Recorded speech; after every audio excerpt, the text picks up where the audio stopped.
उत्तर प्रदेश के मुख्यमंत्री योगी आदित्यनाथ उपचुनाव को लेकर आयोजित जनसभा को संबोधित करने रामपुर पहुंचे, जहां पर उन्होंने भाजपा प्रत्याशी के लिए मतदाताओं से वोट मांगे। वहीं सपा नेता आजम खान और समाजवादी पार्टी को आड़े हाथों भी लिया है। सीएम योगी ने आजम खान को आराम करने तक की सलाह दे डाली है। सुनिए मुख्यमंत्री योगी आदित्यनाथ ने अपने भाषण में क्या कुछ कहा। और मैं आप सबका आह्वान करूंगा कि बार बार के उपचुनाव से मुक्ति पाइए, रामपुर को विकास के पथ पर आगे बढ़ाइए। इसी के लिए आह्वान करने के लिए आज मैं आपके बीच में आया हूं। आखिर क्या कारण है?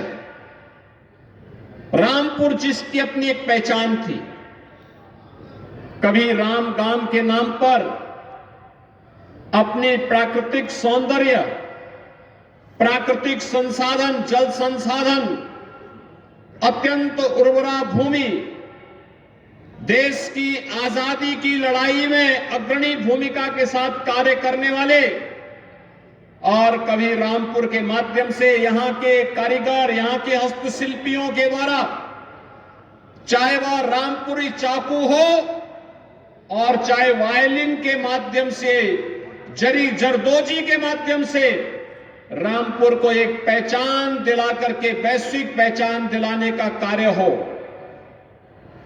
कौन वे लोग थे जिन्होंने रामपुर की इस पहचान को समाप्त किया?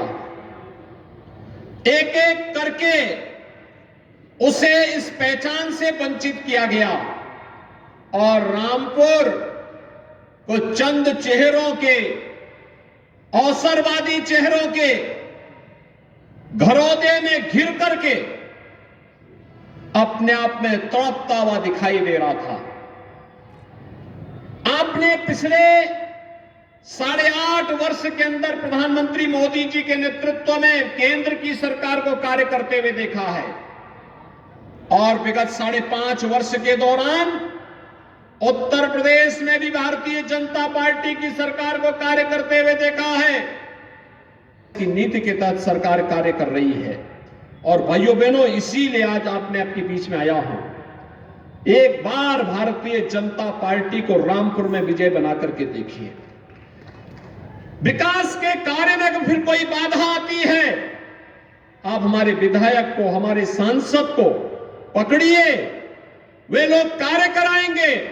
और अगर वहां पे भी कोई दिक्कत आती है तो मुख्यमंत्री का कार्यालय तो हमेशा आपके लिए खुला रहता है, उसका द्वार तो हमेशा खुला रहता है। मैं स्वयं भी आपके यहां आ चुका हूं।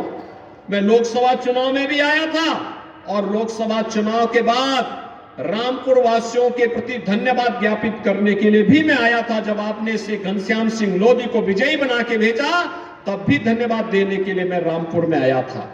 और भाइयों बहनों, इसीलिए आज एक बार फिर से मैं आपके बीच आया हूं आपसे कहने के लिए कि जब योजनाओं में भेदभाव नहीं, सुरक्षा सबको, योजनाओं का लाभ सबको, प्रदेश में इंफ्रास्ट्रक्चर डेवलपमेंट का कार्य समान रूप से हो रहा है, विकास और रोजगार के लिए हर नौजवान को, हर व्यक्ति को अवसर दिया जा रहा है, हर बहन बेटी को सुरक्षा का समान लाभ दिया जा रहा है, उनके स्वावलंबन और उनके सम्मान की रक्षा की जा रही है, तो फिर ये भेदभाव कैसा?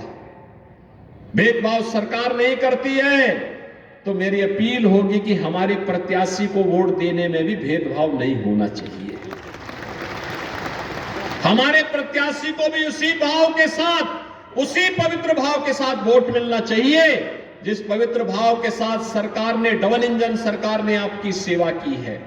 और इसीलिए मैं आया हूं आपके पास कहने के लिए, यह तो तय है कि सरकार उत्तर प्रदेश में बीजेपी की ही रहनी है, केंद्र में प्रधानमंत्री मोदी जी रहने हैं, लेकिन आपने सांसद जिता के भेजा, एक मैसेज गया कि रामपुर भी विकास के साथ जुड़ना चाहता है।